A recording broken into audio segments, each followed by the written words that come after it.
नमस्कार दोस्तों, मैं मधु स्पिरिचुअल टॉक में मधु में आप सभी का स्वागत करती हूँ। मैं बहुत थैंकफुल हूँ आप सब लोगों की कि आप सभी मुझे मेरे चैनल को लाइक कर रहे हैं और उसे सब्सक्राइब कर रहे हैं और मेरी बातों पर बिलीव भी कर रहे हैं। मैं ये सब आप लोगों से शेयर कर रही हूँ क्योंकि ये मेरी लाइफ का एक्सपीरियंस है और अभी फ़िलहाल मुझे यही डिवाइन से गाइडेंस भी है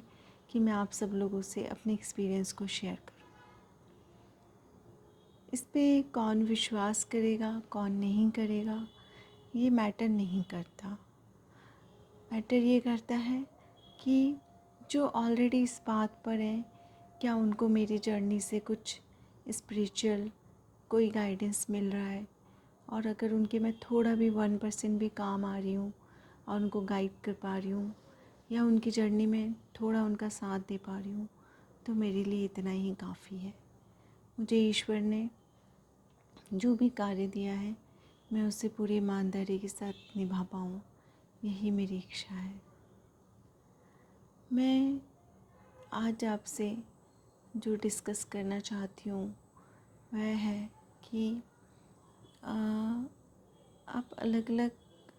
स्पिरिट से तो कनेक्ट हो भी सकते हैं, कि बात भी सुन सकते हैं, जान सकते हैं। क्या कलयुग समाप्त होने वाला है, सतयुग आने वाला है। बहुत सारे जगह पे अलग अलग भविष्यवाणियाँ की जा रही हैं, बताया जा रहा है। इस बारे में मेरा क्या कहना है, मैं क्या फ़ील करती हूँ, मैं आपसे वही डिस्कस करने वाली हूँ। हाँ, ये बिल्कुल सही बात है कि कलयुग समाप्ति की ओर है और सतयुग स्टार्ट होने वाला है, क्योंकि जितनी भी सतयुग की आत्माएं थीं वे सभी लोगों ने अभी पृथ्वी पर जन्म लिया हुआ है और वे सभी लोग धीरे धीरे अपनी अवेकनिंग्स के प्रोसेस से गुज़र रहे हैं। 2017 से ये प्रोसेस शुरू हुआ है और सभी आत्माओं को उनकी जो भी ट्रू सेल्फ है उसको उनसे परिचित करवाया जा रहा है। इसके लिए अलग अलग तरीके से उनको उनकी लाइफ में डिवाइन इंटरवेंशन हो रहा है। कोई ट्विन फ्लेम्स हैं, कोई सोलमेट्स हैं, कोई अलग अलग जो भी सोल्स हैं, तो उन सभी को कुछ ना कुछ ऐसा किया जा रहा है डिवाइन के थ्रू कि उनको पता चले कि वे एक्चुअली में कौन थे। उन्होंने इस पृथ्वी पर पहले भी आकर कई जन्म लिए हैं और अलग अलग जन्मों में कौन कौन से कार्य किए हैं, और पिछले जन्मों में जो गलतियाँ उन्होंने की हैं वे उन गलतियों को फिर से ना दोहराएं, जिसकी वजह से जो उनका फेलियर हुआ और जो वो अपने मुक्त नहीं हो पाए और मोक्ष तक नहीं पहुंच पाए, उन फेलियर्स को वो फिर से ना दोहराएं। इसलिए उन सारी आत्माओं को बहुत ही कष्टदायक स्थिति से गुजारा गया। इसी वजह से भी सारी आत्माएं उन सभी कष्टों से तो गुजरी,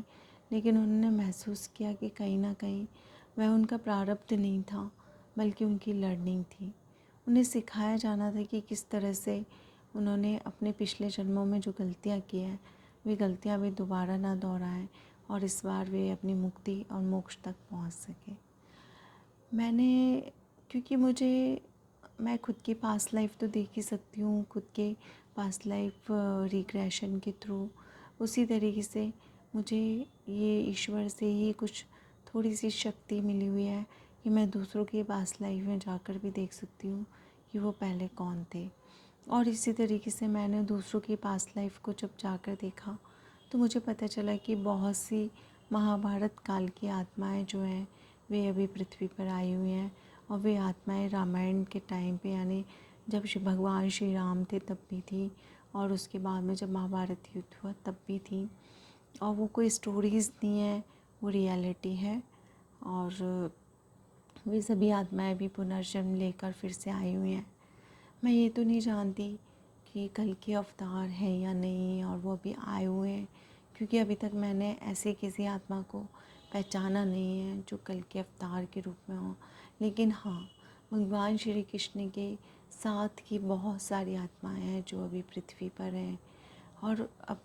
ना सिर्फ वो जो भगवान श्री कृष्ण के साथ थी, बल्कि वो आत्माएं जो पास्ट लाइफ में हमारे देश को आज़ाद करने में एक महत्वपूर्ण भूमिकाएं उन्होंने निभाई थी, जैसे कि महाराणा प्रताप, और सुभाष चंद्र बोस, जवाहरलाल नेहरू, महात्मा गांधी और भगत सिंह, चंद्रशेखर आज़ाद और रानी लक्ष्मीबाई एंड जो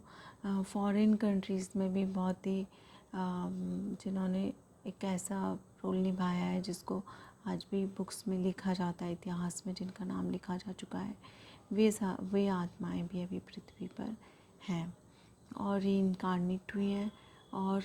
मोस्टली उन सारे लोगों का कहीं ना कहीं उनको शफल किया जा रहा है और उनको बताया जा रहा है कि वे पिछले जन्मों में कौन थी और अब इस जन्म में उनको अपने कार्य को किस तरीके से करना है और उसमें उन गलतियों को फिर से नहीं रिपीट करना है जो पहले उनसे हुई, और